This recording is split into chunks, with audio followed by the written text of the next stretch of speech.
Welcome to Mystery Cafe, your ultimate stop for gripping detective stories, chilling mysteries, and unforgettable investigations. Here, every video serves a fresh dose of suspense, shocking twists, and cases that challenge your inner detective. From classic whodunits to modern crime stories, we bring the world of mystery straight to your screen, where every clue matters and no secret stays buried for long.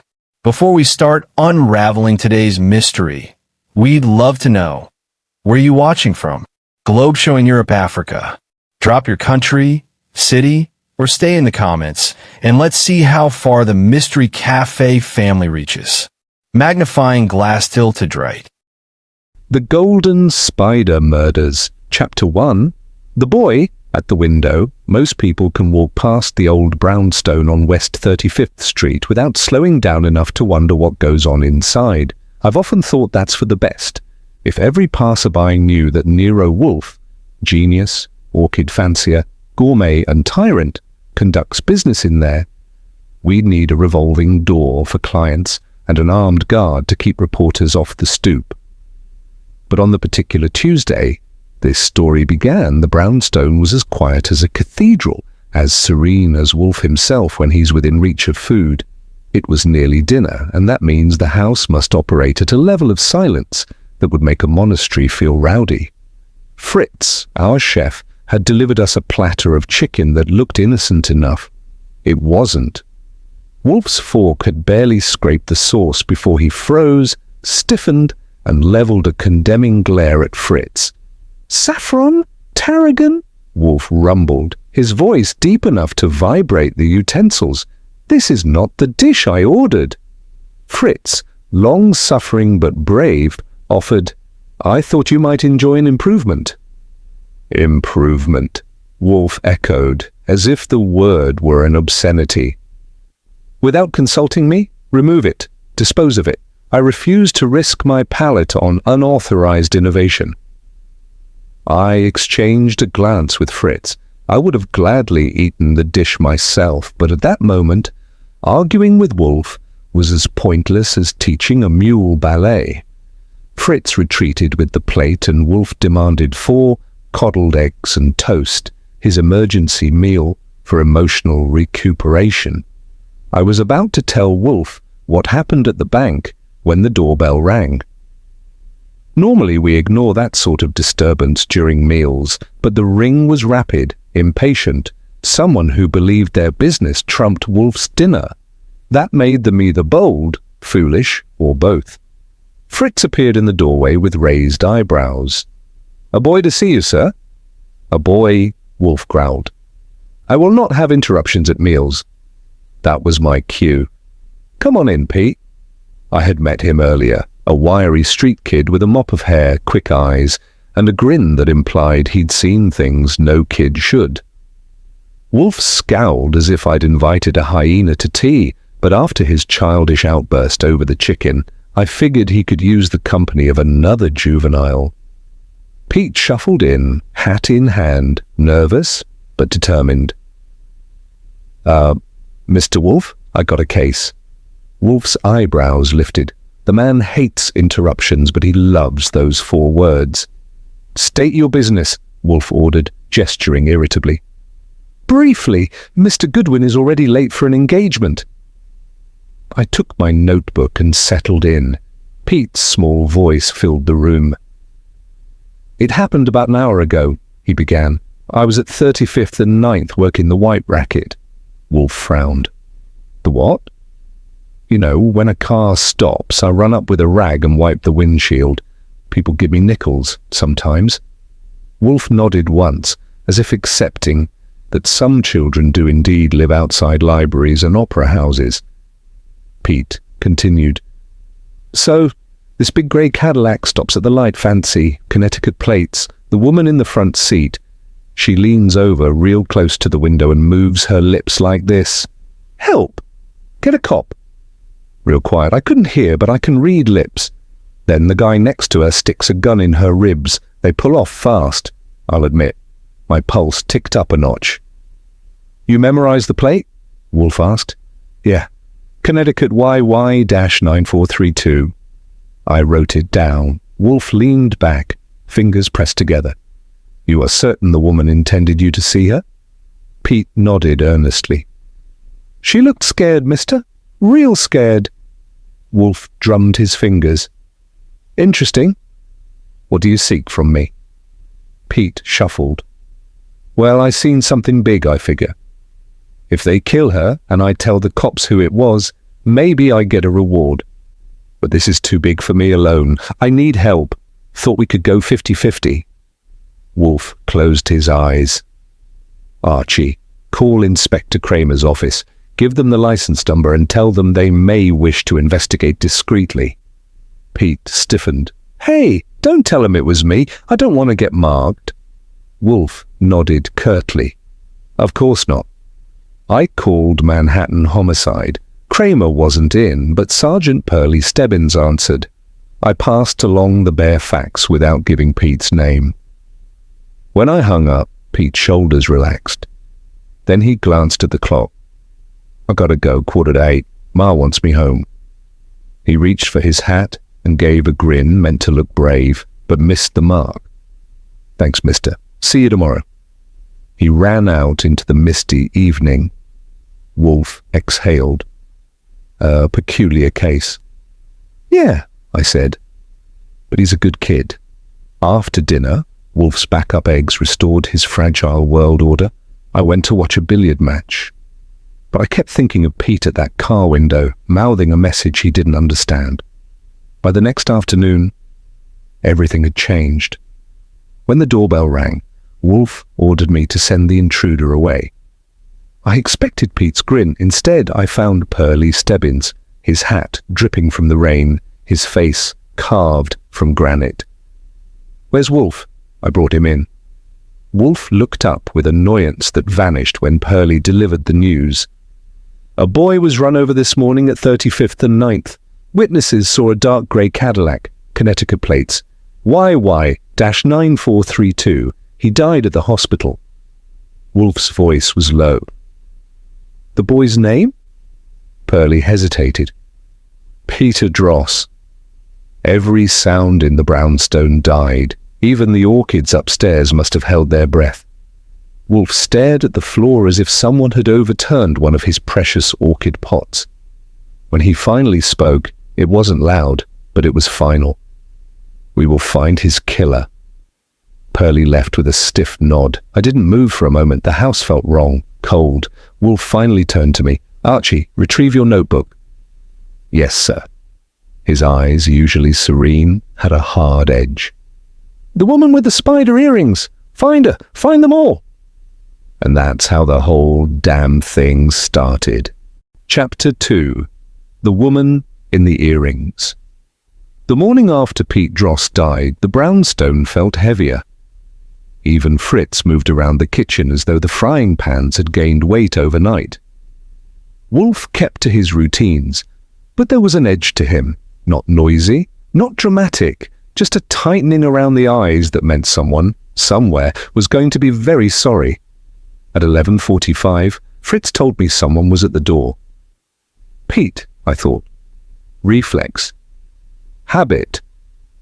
Then I remembered. But it wasn't Pete. It wasn't even Pearlie back for another round. It was Mrs. Dross, the boy's mother. She stood on the stoop wearing a plain coat and a wary look, her fingers tightening around a small tin can, the sort kids use for marbles or saved coins. Rain had dampened her hair.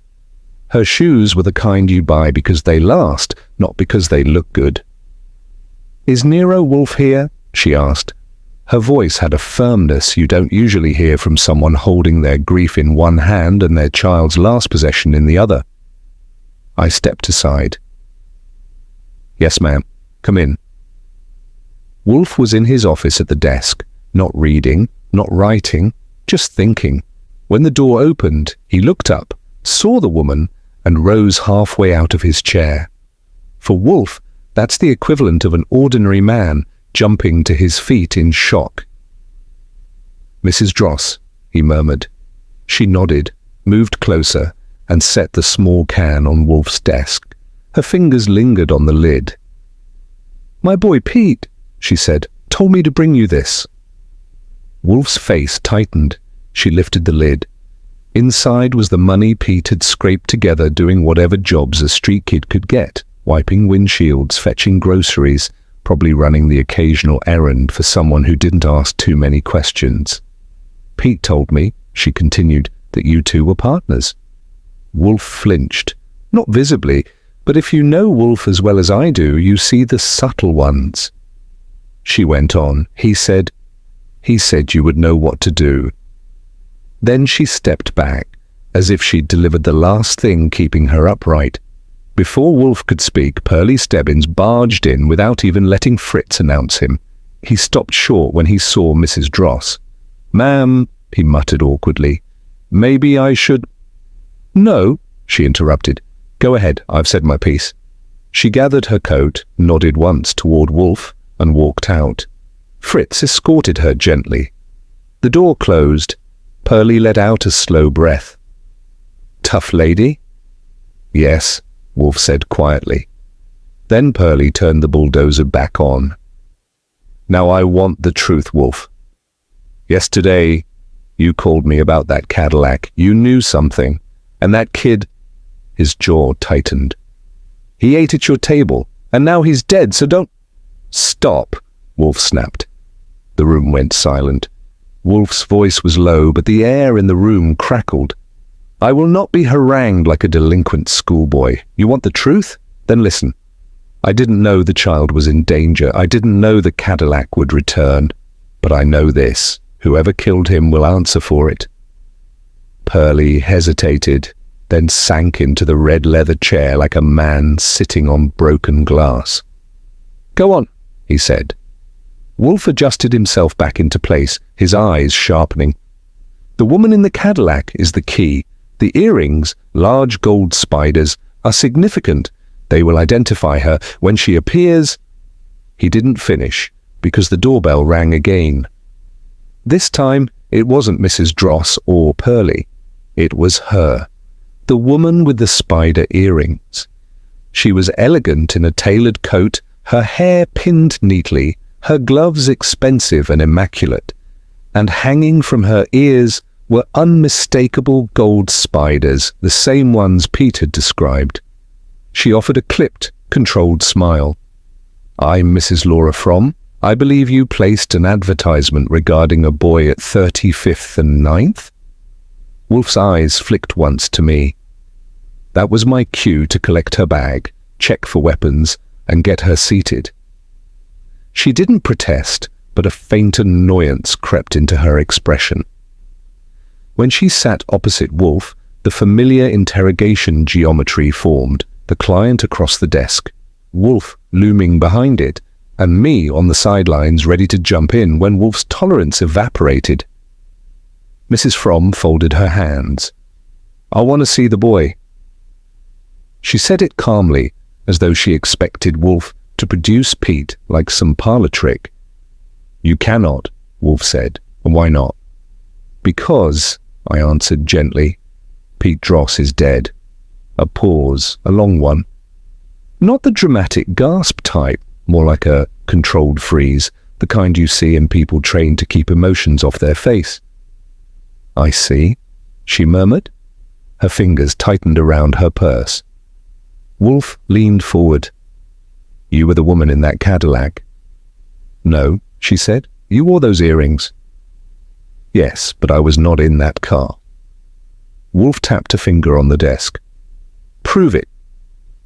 She reached into her bag and slid out her driver's license, a Park Avenue address, impeccable photo, and a signature that would cost a fortune in calligraphy lessons. "I was at a charity committee meeting during that time," she said. "I can provide witnesses.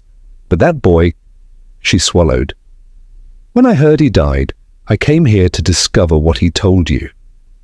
Wolfe studied her a moment. "Mrs. Fromm, why wear those earrings today?" Something flickered in her eyes. They were a gift. They seemed appropriate. Wolfe shook his head. "No, they were bait." "You are trying to impersonate the woman Pete saw." She stiffened. And, Wolfe added, you're concealing something. That's when she opened her purse again and slid a check across the desk. Pay to the order of Nero Wolfe, $10,000. A retainer, she explained. I suspect someone is trying to frighten me, or worse. If you wish to help me, come to my home tomorrow. If not, then destroy the check. Wolfe didn't touch it. Madam, he said, I do not go to clients' homes. Then I will come here, she replied. She rose before Wolfe could argue further. When she reached the door, she looked back. Mr. Wolfe, I believe I am in danger. If you truly intend to catch the boy's killer, you may end up catching mine as well. She left the brownstone with the same composed elegance she arrived with, but something in the set of her shoulders told me she was scared. Wolfe closed his eyes, thinking. I waited. Finally he said, Archie, tomorrow we decide whether to earn that money.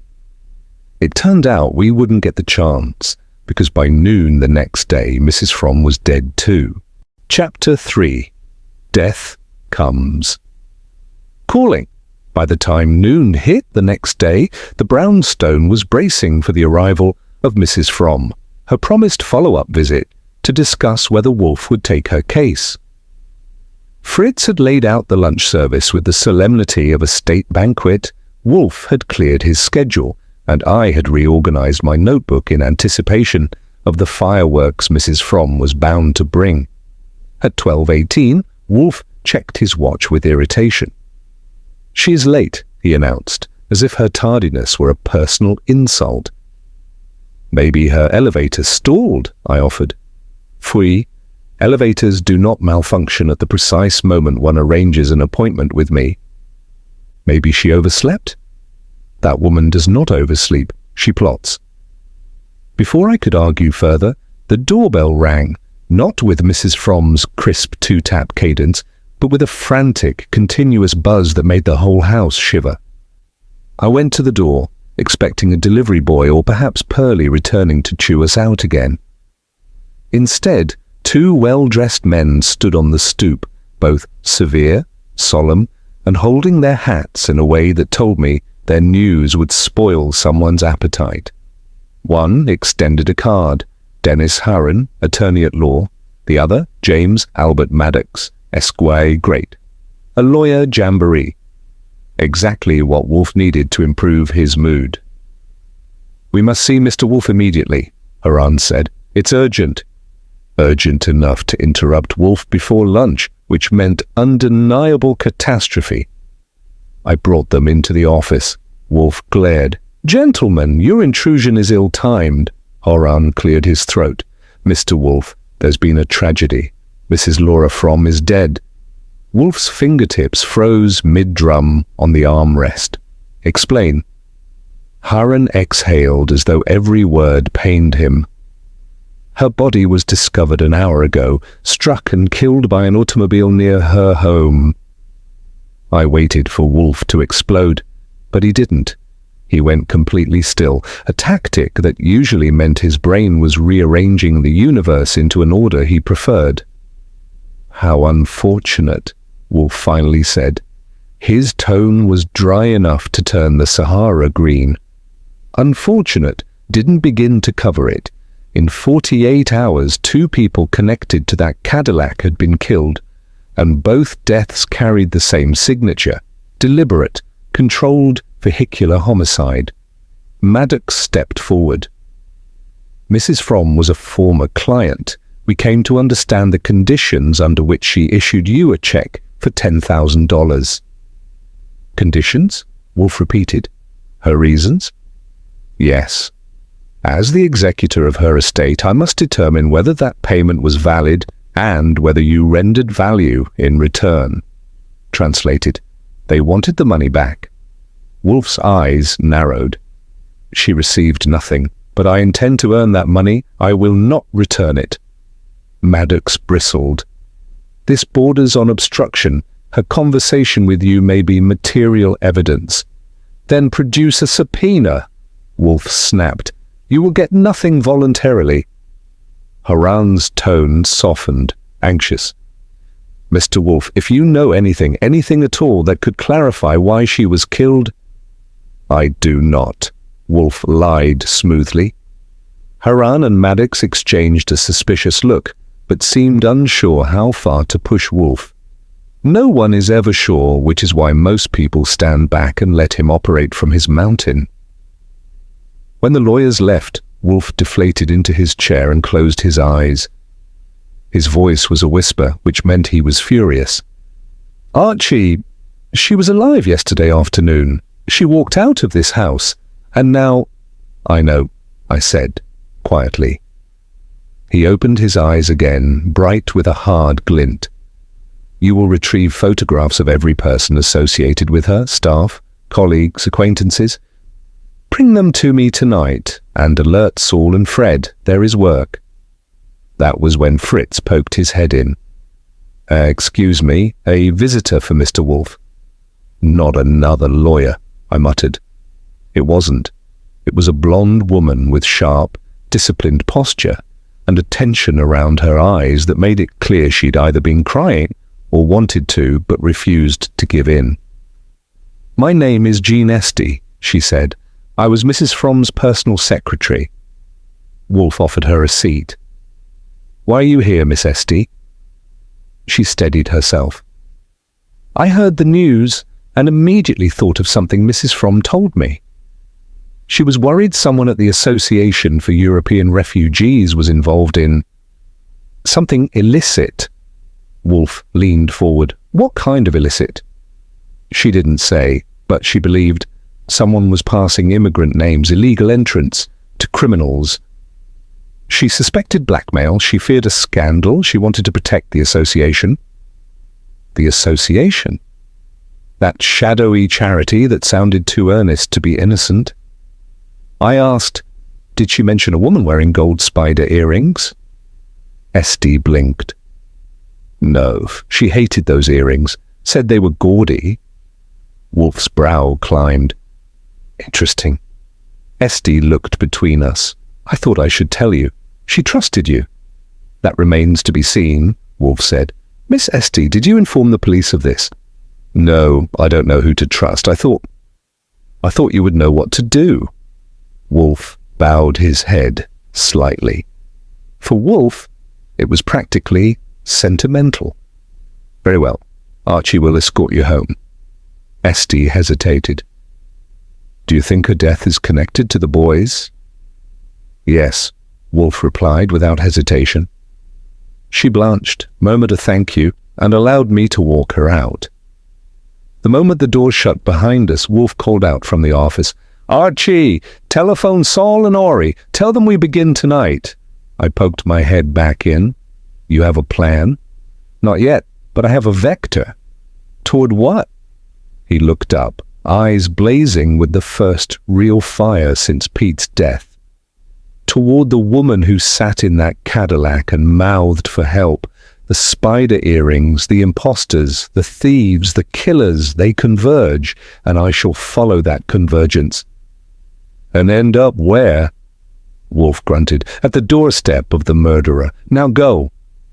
He didn't need to say it twice. Outside, the rain had begun to fall, a steady, cold drizzle that soaked the city in misery. Somewhere in that rain, someone was laughing. A person who had killed a terrified woman, a helpless boy, and a federal agent. All to keep a secret. Wolfe didn't know yet who, but he intended to. And once Wolfe intends something, the world generally obliges. Chapter 4. The threads begin to tighten. The rain carried through the night and into the next day, puddling in the gutters and turning the city into a slick, grey canvas. New York looks meaner when it rains. People walk faster, keep their heads down, and mind their own business even more than usual, which is convenient for murderers. By late afternoon, the brownstone was a revolving door of Wolfe's associates. Saul came first, then Fred, then Ori, each dripping umbrellas and street dust onto Fritz's immaculate floors, earning glares that would have wilted a lesser man's spine. Wolfe briefed them personally, which was rare enough to signal the seriousness of the situation. He sat behind his desk, steepled fingers pressed under his chin, eyes moving between the three men as if arranging them like chess pieces. "Gentlemen," he said, "our target is a woman. She wore gold spider earrings the day before Pete Dross was killed. She traveled in a Cadillac with a man, Matthew Birch, who has since been murdered. She is connected to Mrs. Fromm through subterfuge, impersonation, or both. Find her." Saul nodded with that quiet efficiency that made him worth every dollar. "Any specifics?" Wolfe tapped the desk. "She likely moves within circles adjacent to the Association for European Refugees. Start there." Ori smirked. "A blonde or a brunette, boss? Widow? Debutante?" Wolfe gave him a look that could have sanded the varnish off the desk. "If I knew that, I wouldn't require your assistance." Fred cracked his knuckles. "What if she's left town?" "Then follow the scent until it decays," Wolfe snapped. "And stop asking foolish questions." Saul, unflappable as always, leaned forward. "If she's dangerous enough to kill Birch, Fromm and a boy, she won't be careless." "Perhaps not," Wolfe said. "But she has already made 2 mistakes. She revealed herself to Pete, and she attempted to impersonate Mrs. Fromm. That suggests desperation, and desperation leads to recklessness." He dismissed them with a curt wave. "Go!" When the door closed behind them, Wolfe slumped a little deeper in his chair and closed his eyes. It was his thinking posture. He could hibernate for hours like that. I let him marinate and went upstairs to sort the growing files on the case. Birch, Fromm, Pete, and 100 dangling threads between them. At 7 o'clock that evening, we finally received fresh intel. Saul phoned first. "I've made progress," he said. "There's movement at the association. Someone there has been quietly tipping off a blackmail ring." "Who?" "Don't know yet, but I got myself inside under the name Leopold Heim, pretending to be an illegal immigrant looking for help." That was Saul. He could become anyone, anywhere, without ruffling a collar. "What next?" I asked. "I'm watching," Saul replied. "They're nervous. Birch's death has rattled them. I'll call again when I have something solid." Next came Fred. He'd been haunting 9th Avenue bars, digging up dirt on Birch. "I found his hangout," Fred said. "Danny's Bar and Grill. He spent time with people who don't exactly teach Sunday school. One guy says Birch had a woman with him last Tuesday afternoon in a grey caddy, but he won't talk more until later. Wants me to come back around 10. He says he can give me the full story." "Take Ori," I told him. "Can't," Fred replied. "He said to come alone. Claims he won't open his mouth if I bring company." I doubted the man would talk whether Fred came alone or with an orchestra. But Fred was stubborn enough to try. And besides, he could take care of himself. Before I could finish the nightly sweep of appointments and reports, the doorbell struck again. This time, it was none other than Inspector Kramer, dripping rainwater and indignation in equal measure. "I need to talk to Wolfe," he growled, without preamble. "You and half the state," I muttered, leading him in. Kramer marched into the office. "Wolfe, we have a problem." "Yes," Wolfe agreed. 3 murders. Kramer scowled. 4. That froze Wolfe mid-breath. 4? Kramer stepped closer. Matthew Birch wasn't just some guy. He worked for the Immigration and Naturalization Service, a special agent. And he'd been investigating a leak, a steady trickle of names of incoming illegals being passed to extortionists. Wolfe's eyes narrowed. "Blackmail?" "Yep." Kramer nodded. "And Mrs. Fromm was a major donor to that refugee association. High profile. If that organization is dirty, her name could blow everything sky high." "Which," Wolfe muttered, "gives motive." Kramer gestured wildly. "Exactly. You sit on that information? Maybe she'd still be alive." Wolfe's voice turned icy. "Inspector, do not insinuate that I am responsible for that woman's death." I'm not insinuating, Kramer snapped. I'm saying it. The silence in the room was frigid enough to crystallize breath. Wolfe didn't shout. He didn't glare. He simply said, "Inspector, get out." I stood quickly. "I'll show you." "No," Wolfe said. "I will." He rose, fully, and marched to the door like a glacier with legs. Kramer, to his credit, didn't flinch much. When Wolfe returned, he looked older, not physically, just older in the way a man does when the world he loves has proved itself ugly again. He sank into his chair. "Archie." "Yes?" "Tomorrow morning," he said, "we escalate." "Meaning?" "You will make them talk." I blinked. "Who?" "All of them," Wolfe said. "Everyone connected to Fromm, to Birch, to the association. We will tear the facade down." "Even if they resist?" He cracked one eye open. "Especially if they resist." And that's how the next phase of the case began.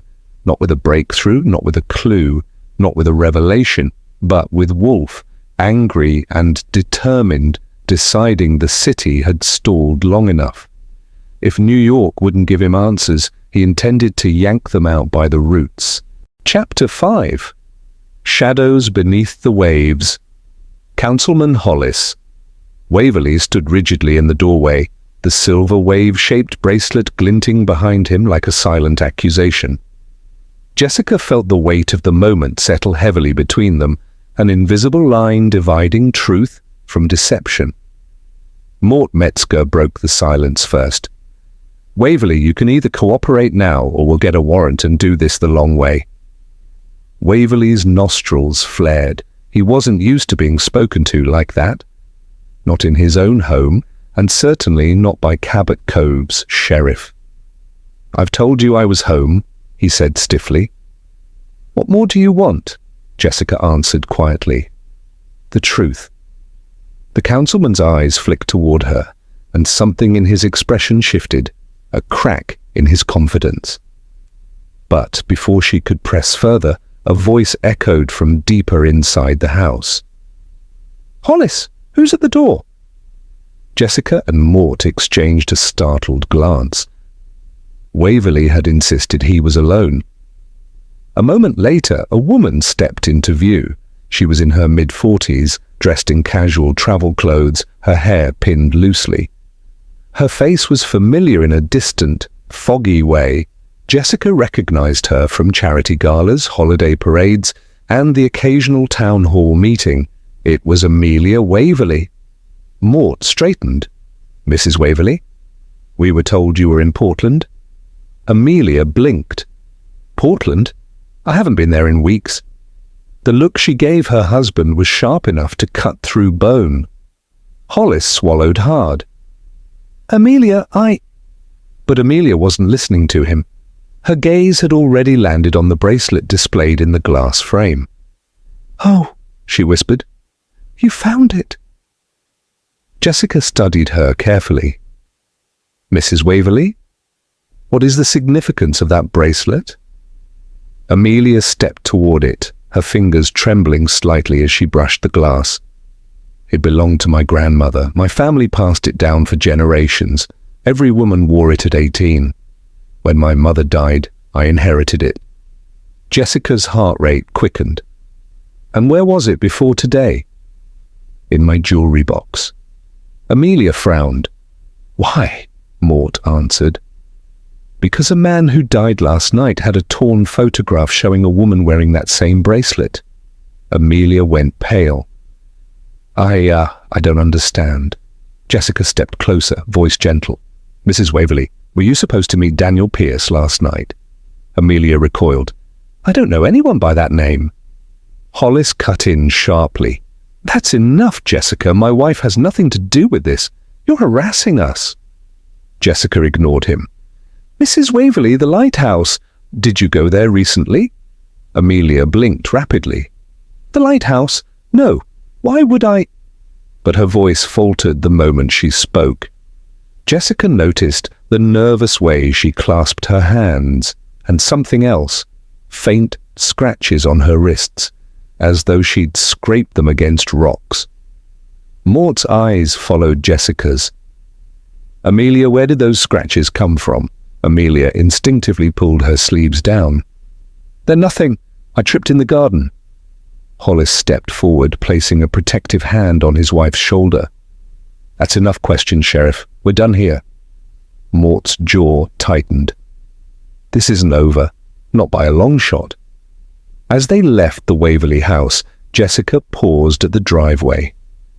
"Mort, Amelia is hiding something. I don't know if she killed Daniel, but she's involved." Mort huffed. "Looks like the whole family is involved." Jessica shook her head. "No, this is more complicated. There's fear in her eyes, and guilt, but not the kind tied to murder." Mort crossed his arms. "Then what kind of guilt?" Jessica looked toward the distant shoreline where the lighthouse stood like a silent sentinel. The kind tied to a secret she was never meant to inherit. Back at Gull's Landing, Rachel Penmore was pacing the lobby like a caged bird. She rushed to Jessica the moment she walked inside. "Jess, thank goodness, I need to show you something." Mort's brows furrowed. "What happened now?" Rachel pulled them into the dining room. On the table lay a guest ledger, its pages open to Daniel Pierce's entry. But next to his neat signature was something new, written in a hurried, jagged script. "Don't trust the water." Jessica stiffened. "Rachel, when did this appear?" Rachel wrung her hands. "I swear, Jess, it wasn't here last night. I don't know who wrote it. I only found it 30 minutes ago, when I was checking the guest records." Mort grabbed the ledger. "Andy dusted this whole desk for prints. Someone must have snuck in after we left." Jessica nodded, her mind racing. "And they wrote a warning, not a threat. A warning tied to the water." Mort raised an eyebrow. "Meaning?" Jessica walked toward the window overlooking the cliffs. "Meaning the sea, or something hidden beneath it." Rachel whispered, "The shipwreck?" Jessica smiled faintly. "Exactly." She turned back to Mort. "We need to find out where the Mariner's Star sank." Mort nodded slowly. "We can check the historical archives, but it'll take time." Jessica shook her head. "We don't have time. Whoever is tied to this secret is desperate, and we know now that someone was at the lighthouse watching us." Rachel shuddered. "Jess, do you think they'll come back to the inn?" Jessica placed a reassuring hand on her arm. "I'll stay until we know you're safe." Mort's radio crackled. Andy's voice came through, tense. "Sheriff, you better get down to the marina. We've got something you need to see." Mort grimaced. "Does this day ever slow down?" "Apparently not," Jessica said, already grabbing her coat. The marina was buzzing with commotion when they arrived. Fishermen gathered near the pier, murmuring anxiously. Andy jogged toward them, eyes wide. "Sheriff, you're not going to believe this." "What now?" Mort demanded. Andy pointed to a small fishing boat tied loosely to the dock. A faded green tarp covered most of the deck, but that wasn't what drew Jessica's breath away. It was the watery trail leading from the boat's stern, and floating beside it, tangled in seaweed, was something metallic. Andy pulled it up using a long hook, a rusted iron lockbox, sea-worn and ancient, its lid carved with a faint, unmistakable symbol, a crescent moon. Mort exhaled. "Jess, is that—" Jessica nodded, her pulse pounding. "The missing chest from the Mariner's Star." Before Mort could react, another fisherman cried out, "Sheriff, there's something else." Everyone turned as a shape rose slowly to the surface beside the dock, pale, lifeless, hair tangled in the waves. Rachel gasped. Jessica's heart stilled. The body belonged to a woman, and on her wrist, gleaming even beneath the cold seawater, was a familiar piece of jewelry, a silver, wave-shaped bracelet. Chapter 6. The Woman Behind the Web. It was approaching midnight by the time we herded Lips Egan and his two accomplices into Wolfe's office. The brownstone was quiet, almost too quiet, with the orchids upstairs giving the place a faint, botanical sweetness that felt out of place compared to the three bruised mugs slumped in our red chairs. Wolfe sat at his desk, calm as Buddha contemplating a plate of lamb kidneys. His hands were folded, his eyes half-lidded, and he gave the impression that nothing in the world could ruffle him. That was a lie. Wolfe was ruffled. He hid it well, but Pete's death had struck a nerve that very few people ever saw. I unbound the three men at Wolfe's order.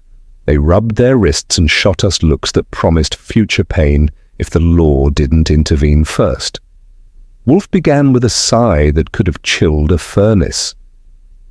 "Gentlemen, I have a simple question. Who is the woman behind your enterprise?" Lips snorted. "Never met her." "Pfui!" Wolfe waved a dismissive hand. "You spoke with her." "Over the phone," Lips corrected. "Never in person." Wolfe tapped one finger on his desk. It sounded like a judge issuing a sentence. "You used the password?" "The spider thing?" Lips shrugged. "Yeah, that was hers. Send the spider to the fly. She'd call and say it. That's how we knew she was the one paying." Wolfe leaned forward an inch. "Describe her voice." "It was clean," Lips said reluctantly. "Classy, like she'd been born in a penthouse and never saw a subway." "A woman of means?" Wolfe asked. "Yeah," Lips said. "Definitely money. Definitely not one of us." Wolfe nodded once. "And Birch met her last Tuesday. Where?" "I told Fred," Lips muttered. "In the car, the caddy." The room tightened around us. "So," Wolfe said softly, "you saw her?" "No," Lips protested. "I saw the earrings, the spiders. But she kept her head turned away from me when she drove off with Birch, I swear." "Convenient," Wolfe murmured. Lips bristled. "Look, I ain't lying. Birch said she was trouble. Said she didn't like loose ends. Said if we ever double-crossed her, she'd nail us to the nearest bridge girder." "Colourful," Wolfe commented. "And prophetic, given his fate." Wolfe gestured to Fred, who stepped forward like an executioner. "Do not trouble yourself with more lies," Wolfe said. "We will extract the truth. Archie, fetch my yellow legal pad." I brought it to him. He scribbled a short list, names of Fromm's associates, people at the Association for European Refugees, and two individuals Saul had identified as suspicious. Then Wolfe stood. Wolfe does not stand easily. He does not stand often. When he does, it's a declaration of war. "You three will accompany Sergeant Stebbins to headquarters," he said. "I have no further need of you." Lips looked stunned. "That's it? You're letting us go?"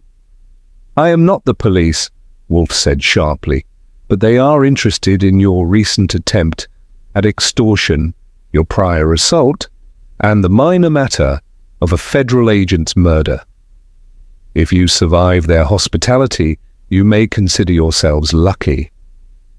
As if on cue, the bell rang. Fritz answered, and there was Pearlie Stebbins, wearing the expression of a man ready to chew through steel. "Get up!" Pearlie barked, grabbing Lips by the collar. "All of you! Move!" They were dragged out like sacks of soiled laundry. I shut the door behind them. The moment quiet returned, Wolfe sagged back into his chair, covering his eyes with one hand. "Confound it," he muttered. "This is intolerable." "Yeah," I said. "Pete deserved better, and Fromm, and Birch." Wolfe shot me a sidelong look. "Archie, bring me the notebook." I retrieved the black ledger we'd taken from Lips's coat and set it before him. He flipped it open, scanned a page, then another, then shut it with a snap. "This," Wolfe said, "is the heart of the blackmail operation. Names, dates, payments, hundreds of victims, enough to collapse several political careers and dismantle the refugee network entirely." "And the woman?" I asked. Wolfe leaned back, his eyes sharpening. "The woman," he said, is intelligent, resourceful, bold. She killed Birch to cut ties. She ran down Pete because he saw her. And she murdered Mrs. Fromm because Mrs. Fromm impersonated her using the earrings. I whistled. So Fromm made herself a target. Yes, and she did not realize it until it was too late. But we still don't know who the spider is, I said. Wolfe drummed his fingers. No, but we will. He opened the notebook again and tapped a name. Paul Kuffner, he said, publicist, present at Fromm's lunch, overly helpful and too willing to meddle in my business. You suspect him? I raised an eyebrow. He's a man, not a woman. Phooey, I suspect him of knowing who she is. That was more plausible. Wolfe exhaled deeply.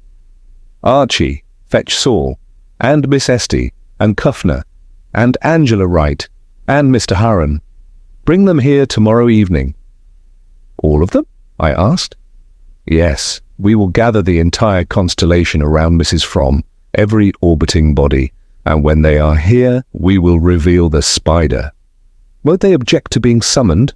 Let them, Wolfe said. I do not chase criminals. I make them come to me. In that moment, Wolfe wasn't just angry. He was luminous, alive with purpose, all his bulk and bluster sharpened into a single, unstoppable point. Archie, he said, you may go to bed. Tomorrow we smoke her out. I nodded and headed upstairs. But sleep didn't come easily. The storm outside rattled the windows. Pete's face hovered in my mind, then Fromm's, then Birch's. And somewhere in the city, a woman with spider earrings, real or symbolic, was weaving her next move. She had already killed 3 people. Wolfe intended to be the end of her web. Chapter 7. The web tightens around the spider. By the next evening, the brownstone felt like the center of a hurricane, calm at the eye, chaos swirling around it. Fritz prepared dinner as if feeding a diplomatic summit, but Wolfe barely touched his plate. When Wolfe ignores Fritz's cooking, it means one of 2 things. Orchids have been stolen, or a murderer is close enough to smell. At 7:30 sharp, the doorbell rang. Fritz answered, and in walked the first guest of Wolfe's upcoming inquisition, Paul Kuffner, the publicist with the polished smile of a man who could sell refrigerators to Eskimos and make them thank him for the privilege. He carried his umbrella under his arm and wore the kind of tailored overcoat that said, I am wealthy and subtle enough not to flaunt it. Kuffner gave me a cordial nod. Goodwin. Inside, I said, gesturing. As soon as he entered the office, Wolfe didn't even give him time to sit. Mr. Kuffner, Wolfe said, I trust you don't object to answering questions. That depends on the questions, Kuffner replied. It always does, Wolfe said dryly. The doorbell rang again. Jean Esty, Fromm's secretary. She looked pale, thinner than the previous day, and more nervous than a debutante at her first ball. She took a seat without a word. Next came Angela Wright, brisk, sharp-eyed, with a confidence that made the air around her hum. She worked at the Association for European Refugees and carried herself like someone accustomed to saying no and making it sound reasonable. Following her was Harron, the lawyer. Impeccable suit, impeccable posture, and the impeccable arrogance of a man who believed the law existed for his personal amusement. By 8:15, all 5 were seated in Wolfe's office. Wolfe waited an extra 10 seconds, part dramatics, part contemplation, before beginning. Thank you for coming, he said, willingly or otherwise. Harron scoffed. This is irregular, Mr. Wolfe. Highly irregular. I don't see why. You will see, Wolfe interrupted. If you stop speaking. Harron's jaw snapped shut, so fast I heard his teeth click. Wolfe steepled his fingers. 3 people have been murdered. A 4th narrowly avoided becoming victim number 1. All deaths trace back to one woman, A woman who was in a Cadillac with Matthew Birch, who mouthed for help to a boy at 35th and 9th, who then killed him to silence him, and who subsequently ran over Mrs. Fromm to eliminate a perceived threat. The room tensed. Angela Wright inhaled sharply. Kuffner crossed his legs and watched Wolfe with guarded interest.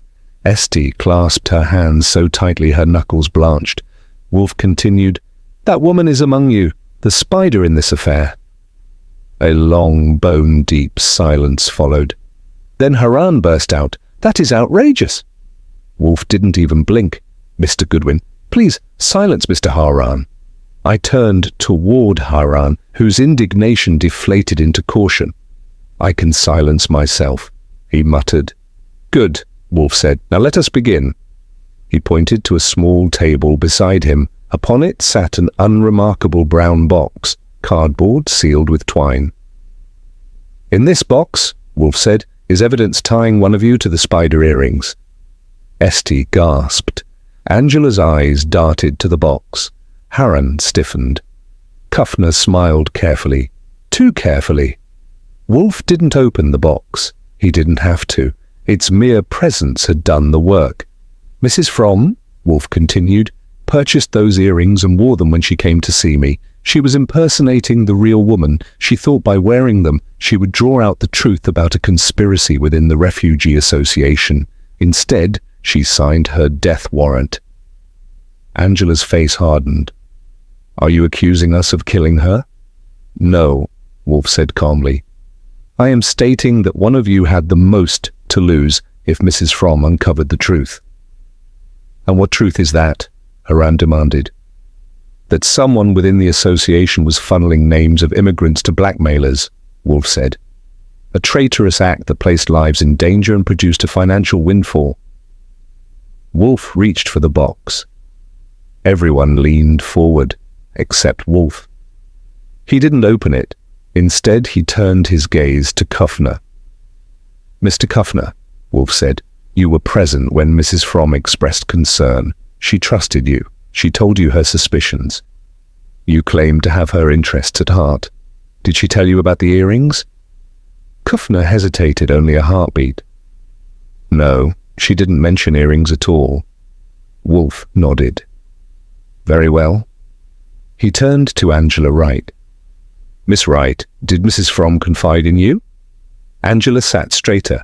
"No, she kept her worries to herself. I only learned details from Mr. Haran." Wolfe nodded again. Then he turned to Jean Esty. "Miss Esty," he said gently, "you managed her personal affairs. You saw her daily. Did she mention the earrings or her intentions?" Esty swallowed. "No, she only said she was afraid."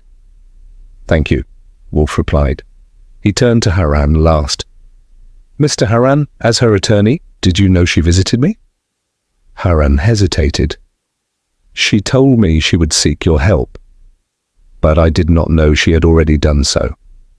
Wolfe looked satisfied, not because the answers pleased him, but because the reactions told him what he needed. He placed both hands on the box and rested them there. "Now," Wolfe said, "I must tell you something. This box is empty." A ripple of confusion shot through the room. Haran sputtered, "What? Then why?" "To observe your reactions," Wolfe said calmly. "To see which of you feared what might lie inside." "And?" Kuffner asked quietly. "And the truth revealed itself."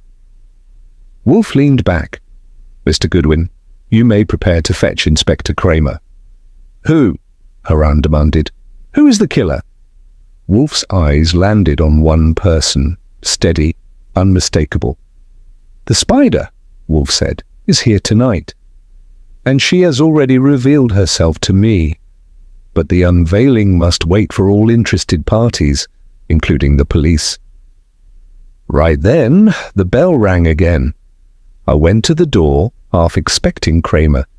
But it wasn't Kramer, it was Saul Panzer, and behind him, a man I'd never seen before, nervous, holding his hat in a trembling grip. Saul spoke first. "Archie, Wolfe needs to see this man, now!" Wolfe's voice called out, Bring him in. Saul guided the man forward. Wolfe sat up. Your name, sir? Levine, the man answered nervously. I own a men's clothing shop in Brooklyn. And why are you here? Wolfe asked. The man swallowed. Because you called me. You asked who bought the brown suit and the felt hat, and I told you. I saw the room shift. A brown suit, a felt hat, the disguise worn by the killer when she ran down Pete. Levine pointed with a shaking finger. That woman, he said, voice rising. She's the one who bought the suit. Every head turned. Wolfe stood, and the spider had nowhere left to run. Chapter 8. The spider unmasked. The room froze the instant the clothing merchant pointed. His shaking finger, quivering like a tuning fork struck by fate itself, was aimed straight at Claire Haran, the elegant, composed wife of Dennis Haran, who sat beside her with his jaw slack and his complexion fading from rosy to ghostly. Claire's face didn't crumble. It didn't distort. It simply thickened, the kind of stillness you see in predators deciding whether to flee or strike. Me? She managed, voice crisp but thin around the edges. This is absurd. I don't even know this man. Levine swallowed. Mum, you came into my shop a week ago. You bought a brown suit and a felt hat, men's clothes, exactly like the ones they described on the radio, the ones that... Silence! Wolfe commanded. It hit like a gavel. Levine snapped shut instantly. Claire's gaze darted to her husband, seeking support. Haran blinked rapidly, looking at his wife as though he were seeing her for the first time in years. Claire, he whispered, could this, what is going on? She stiffened. She did not answer him. Wolfe rose from his chair, a rare sight that always creates the illusion the earth itself has tilted. Mrs. Haran, he said, his voice low, steady, and merciless. I will now state the case against you. If you object, feel free to speak. Your silence will speak louder. Her eyes narrowed. Get on with it. Wolfe nodded. First, he said, you were in the Cadillac with Matthew Birch last Tuesday. The witness, the boy Pete, saw a woman wearing gold spider earrings. You possess such earrings. Your husband purchased them for you. Haran flinched. Claire? Those earrings, the ones you said you lost. She ignored him. Second, Wolfe continued, Birch trusted you, then discovered you were betraying him. He wanted out. You silenced him by staging his death as a hit and run. You drove to a secluded alley, stunned him, and ran him over. Claire scoffed, a brittle sound. Ridiculous. Third, Wolfe said, the following day you murdered Pete Dross. You wore the brown suit and felt hat you purchased precisely for that purpose, to disguise yourself as a man. You struck him at the intersection where he had seen you. He recognized you, and you knew it. Her jaw tightened, but she remained still. Fourth, Wolfe said, Mrs. Laura Fromm, suspecting corruption within the Association for European Refugees, unwittingly donned your signature, the spider earrings. She wanted to imitate the mysterious woman in the Cadillac. That was her fatal mistake. You saw her, and you believed she had knowledge of you. Claire stared at Wolfe with a thin, humorless smile. So, according to you, I am some kind of criminal mastermind. Yes, Wolfe replied simply. A quiet descended, not peaceful, but electric. Wolfe leaned forward.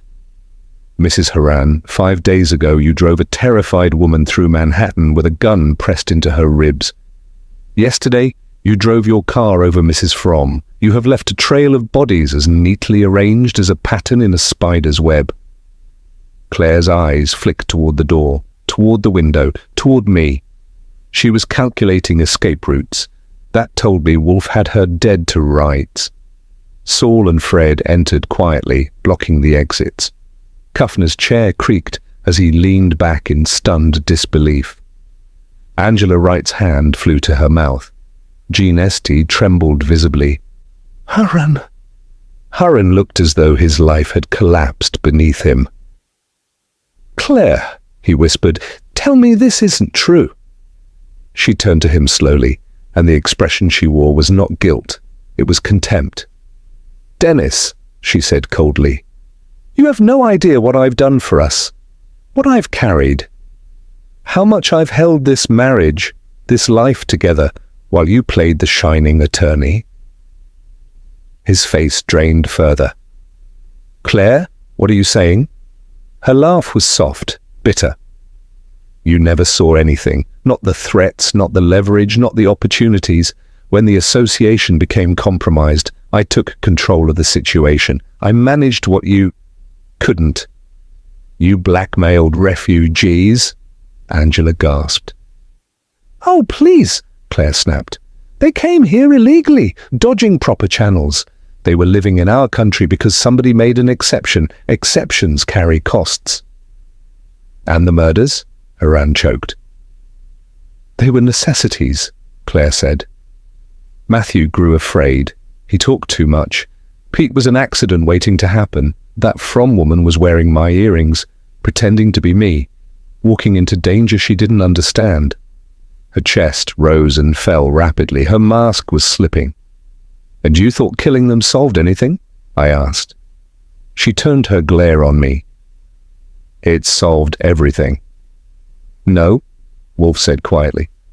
"It solved nothing." Claire looked at Wolfe, really looked, and something in her shifted. For the first time, real fear appeared. Wolfe pointed a finger at her. "You are undone by your vanity.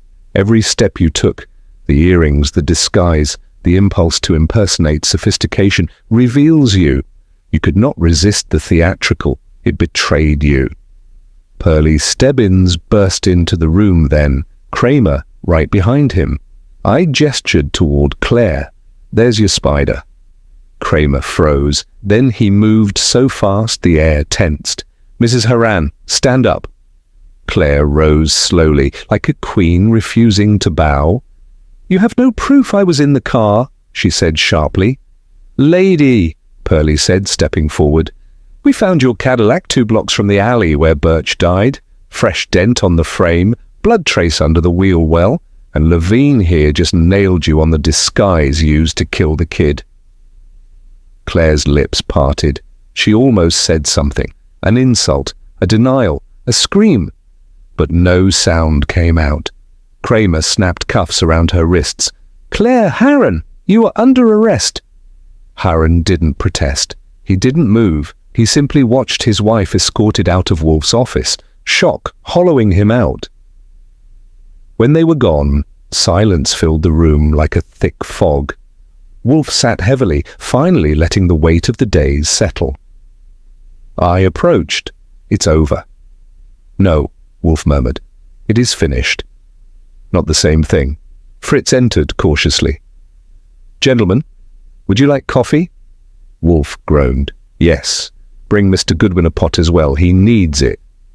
When Fritz left, Wolfe leaned back and closed his eyes. "Archie," he said softly, "send half of Mrs. Fromm's retainer to Mrs. Dross." "I did," I said. "She took it." "Good." Wolfe exhaled slowly. The boy deserved that. For a long moment, Wolfe said nothing. Then, "Archie, we have pulled down a web without disturbing the orchids upstairs. That is as much victory as one can expect." I nodded. "And the spider?" "Caged," Wolfe said, "where she belongs." Outside, the rain finally stopped. Inside the brownstone, for the first time in days, the world felt still, and the case of the golden spider came to its end.